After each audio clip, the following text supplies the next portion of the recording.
Hello guys and welcome back to another FPL video. My name is FPL Meerkat and today I've got my Game Week 12 team selection for you guys.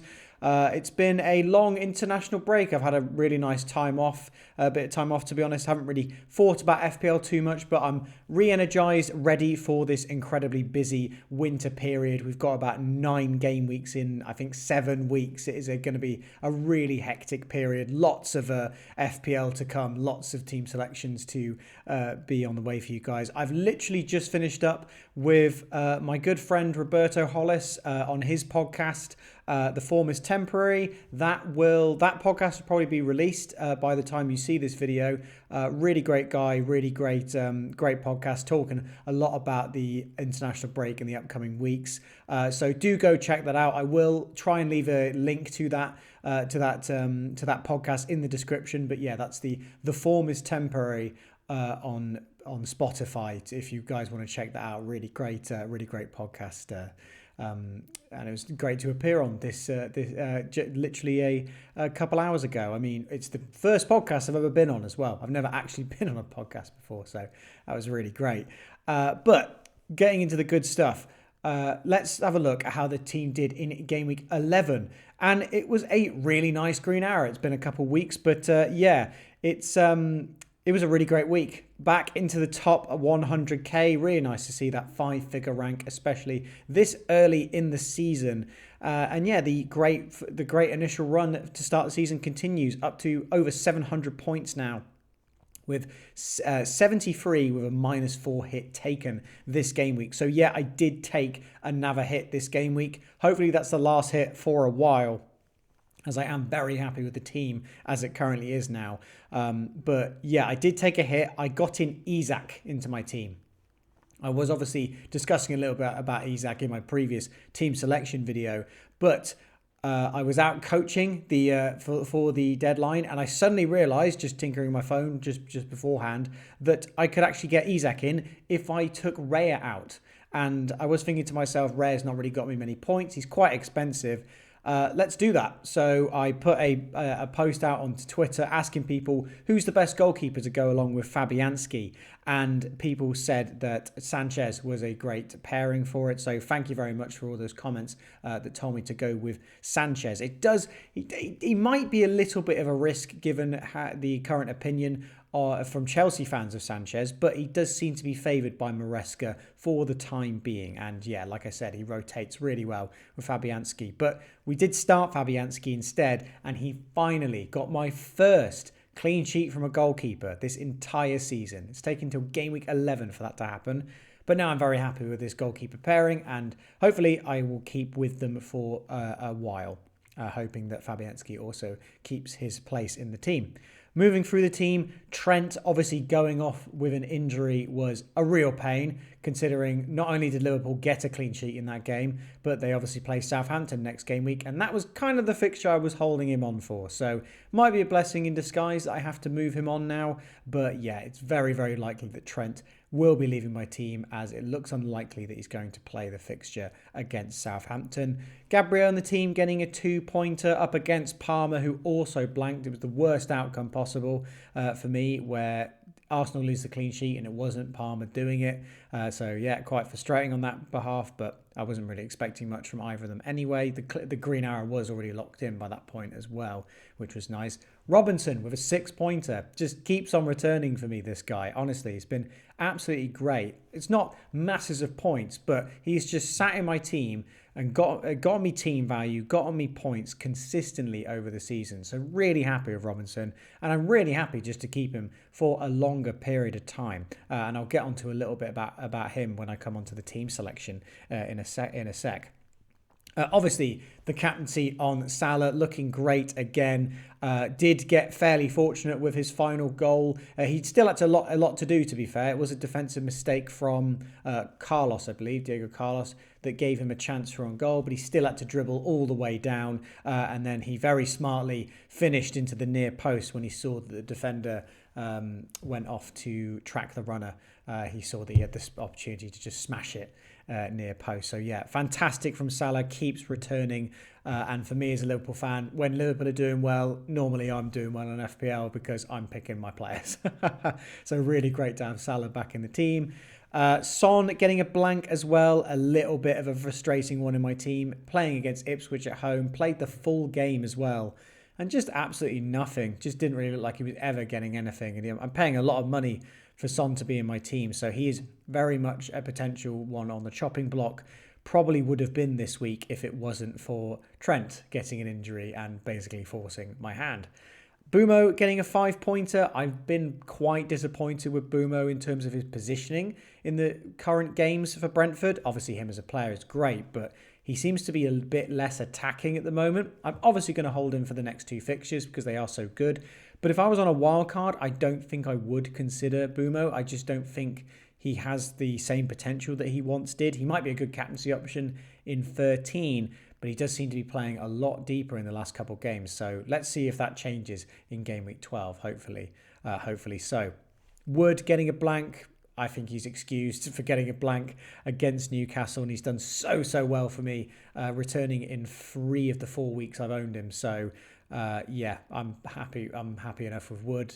Raul, again, a 5-pointer. He's not got me too many points in my team. The next fixture is the really good looking one that I wanted him for. But yeah, I may look to move Raul on in the near future, especially with December coming up and heavy rotation close on the horizon. I do think Raul is a bit of a risk. I think Muniz will keep getting more and more minutes and could potentially give him a benching for one of the games in December. And then Isak, the man of the hour, the man who I transferred in for a -4, getting 11 points and honestly looks like one of, if not the best striker in the game right now. Looks incredible form.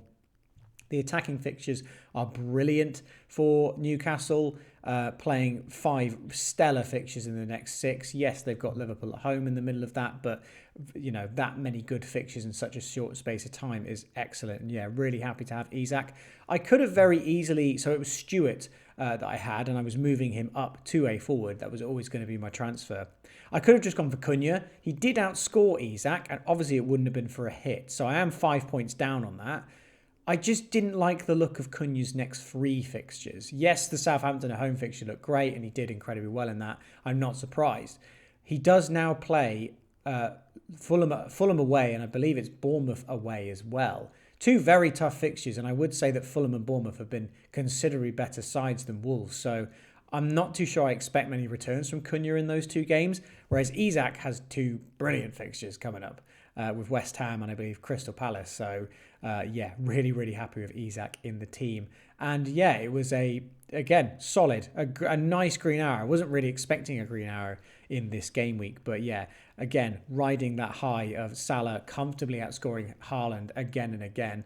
Let's see what happens if Haaland starts returning again, and obviously he's looked really good on international duty, so that could happen in the near future. But moving on to the game week 12 team, I haven't made a transfer yet. I've been good. I've held off because it was an international break and I've got quite a few flags, so I wanted to wait for as much information as possible.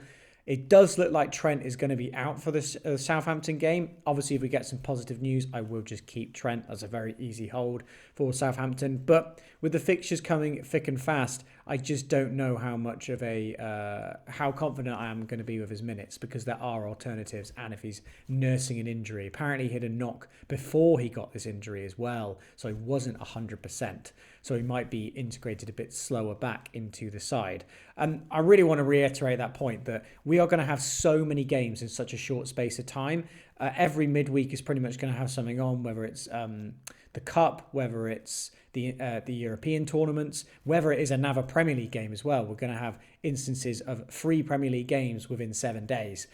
So you really need to pick players who are going to get good minutes. I think that's just a really important thing. You can consider some riskier picks, but you will have to expect that they're going to get benched at some point. So I think you also need to work on squad depth, having a lot of players who play regular minutes. So yeah, Trent is one of those ones who I am a little bit iffy on just because he has been nursing one of those injuries. In terms of assurance for starts though, I think most of my team I'm very happy with. Sanchez I think will still be in favour in goal. Robinson plays every game. Gabriel plays every game. Salah plays every game. Palmer does. Son, maybe. I think there will probably be better alternatives for me to go to rather than Son. Bumo plays every game. Rodgers plays every game. So does Isak. And Raul, I think, is a little bit of a maybe as well. Wood is great on the bench. And, yeah, obviously, Faze and Djelkovic are there. So, yeah, Raul, Son, and Trent are the three I'm definitely looking at in terms of removing. I'm benching Wood there for his away fixture at Arsenal. That was a reason why I got Rodgers and Wood in the first place, was it rotated really nicely. Wood's got a very tough fixture, but he's a very good player still. So I can just bench him this game week. I will obviously play him for a lovely home fixture against Ipswich next game week. Could even be a captaincy option in that game week. And then, yeah, I'll reassess in game week 14 when his fixtures do look a little bit tougher. But he's a player I can guarantee is going to play minutes and minutes and minutes. Which brings me on to one of the most popular transfers in this game week. A very popular pick, and for good reason, is João Pedro. Now, João Pedro looked in excellent form, looked brilliant when he came off the bench against Man City this game week. I am just a bit reluctant on him, given he's just come back from injury and we're going to have so many fixtures. And Brighton are one of the most rotation-heavy teams in the league. I just can't guarantee how many he starts in the next 9. You might get lucky. He might start 8. I don't think there's any chance he starts all of them. But I think if he only started 6, I wouldn't be surprised. And then if if I've got a player in my team who's benched for 3 games, I just don't think that's that appealing to me. Obviously, Visser is someone who's really caught my eye. Fantastic data from Visser. Actually, second in the league, I believe, for expected goals per 90. Only second to Haaland. So, or at least that's from strikers, I think. Incredibly good stats from Visser. Really like the look of him. Only slight caveat is that Thiago, the striker that Brentford signed to be Tony's replacement, is returning to fitness, so will likely take minutes off of him. It could very much be that Visser goes to left wing and plays Thiago up top. I don't know if Thiago can go on the wing, but Visser has been so good as a striker right now. He might even play. Frank might even play 2 strikers. He might change the formation a bit. But yeah, just a little caveat on Visser there in terms of the owners. But yeah, I still think Visser's a really good differential. But yeah, captaincy, as you can see there, very firmly on Salah. It's not moving from Salah. I really like Palmer as a pick. I really like Isak as a pick. I think Isak against West Ham is fantastic. I do positional threads over on Twitter, and Isak is the standout performer in terms of positional threads, in terms of benefiting from position. West Ham have conceded 9 goals so far this season from opposition strikers. And I think it's very, very likely that Isak will be on the goal sheet this game week. I just prefer Salah. Red hot form. Southampton battling with injuries. It's a great fixture on paper. Great form.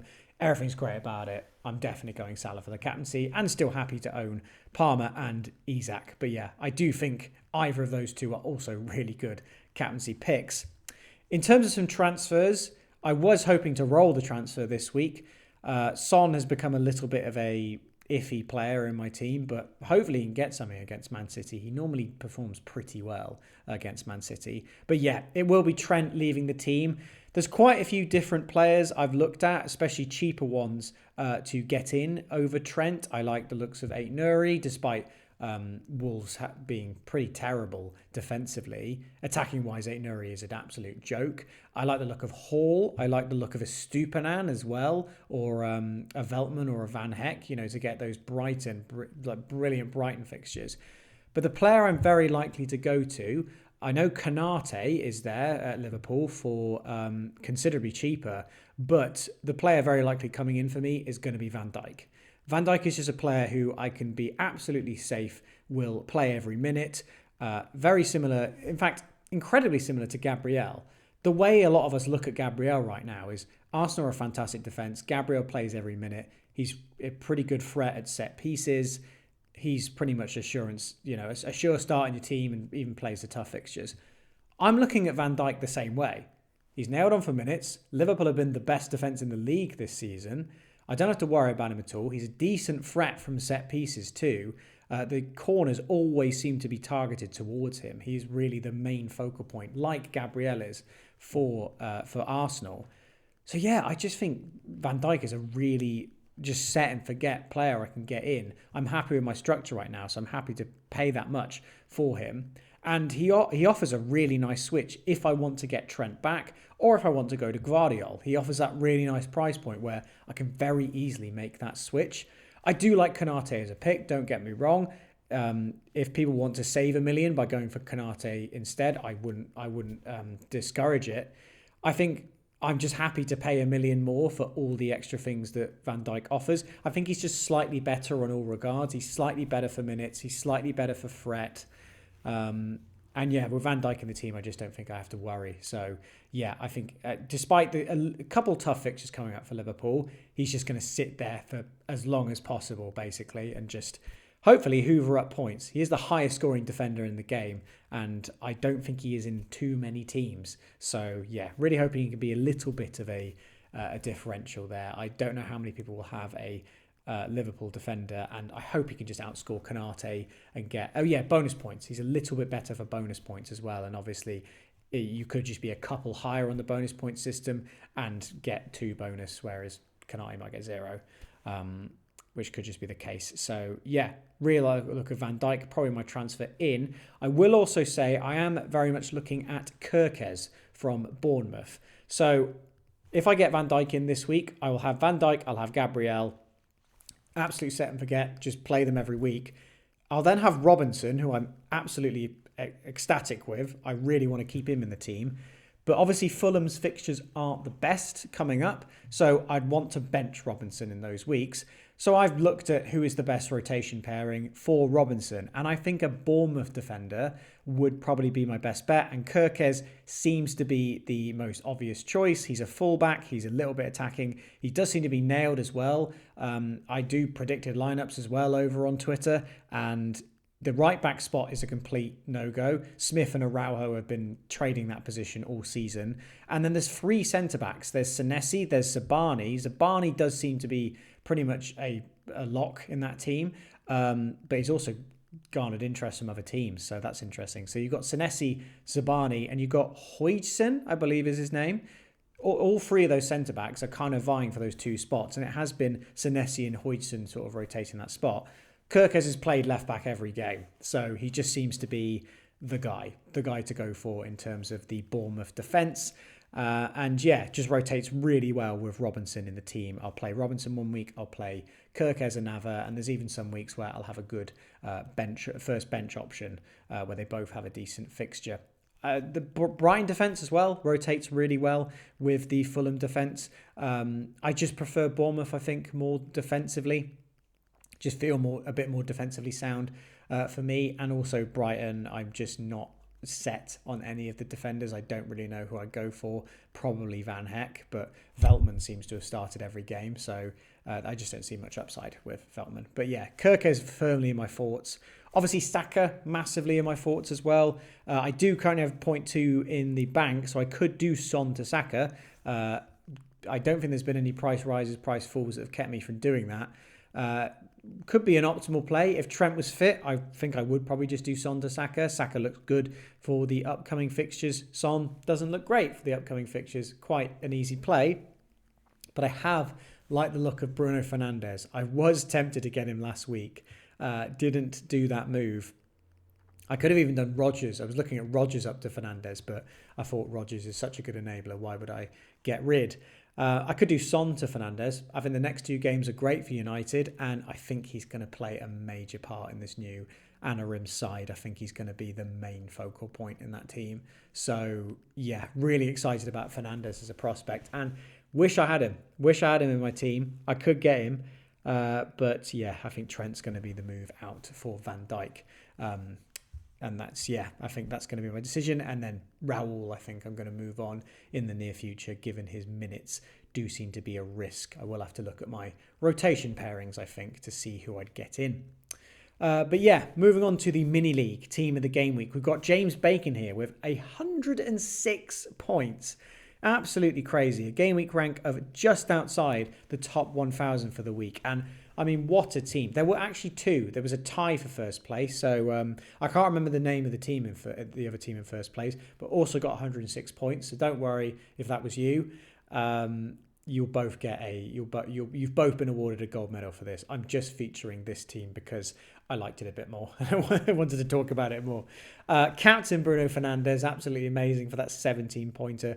Really great play from you there, James. Obviously, Salah with a double-digit haul. Visser, Cunha, and Smith-Rowe. Really satisfying there. A 14, 13, 12, and 11-pointer in the team. Really, really satisfying. Having 5 players there with double-digit haul. Super, super nice. Even the returns from Garnacho, I believe, was benched, I think, and came off and scored. Clean sheet from Aït-Nouri. A goal from Haaland. Yeah, just a really, really nice team. Well-rounded. Obviously got unlucky as well with the Trent injury. But yeah, super solid team. Super solid game week rank. And yeah, I think James absolutely flew up the ranks this week. So yeah, really good job to you there, mate. And just looking at the team of the game week leaderboard, Marvy is still there, top with a gold and a silver medal. We did have Kamwa Lee there getting a second top 20, which automatically puts him in second place overall. That's how tight this table is. And you can see there all the other players in third with just a gold medal. So there's about 3,000 people in the league. So it is quite tough to get a top 20 in this. I haven't got one myself. I came 21st one week, but yeah, I'm not even anywhere on this leaderboard as well. But I have seen a few people. I think FPL Goat, I believe, is in the league, very close to a top 20 this game week just gone. But yeah, very competitive and very easy to fly up the ranks if you do well in just a couple game weeks in the mini league. But yeah, that's going to wrap it up for this video, guys. I hope you've enjoyed. Please leave a like and get subscribed to the channel if you're enjoying this kind of video. I'll have more stuff out over on X or Twitter, however we call it nowadays. I'll have more stuff over there, obviously, in the week. I'll have to see how December goes. It's going to be a busy period for work and for FPL, so I'll have to see if I can keep getting stuff out for you guys. But yeah, I hope you've all enjoyed, and I'll see you in the next FPL video.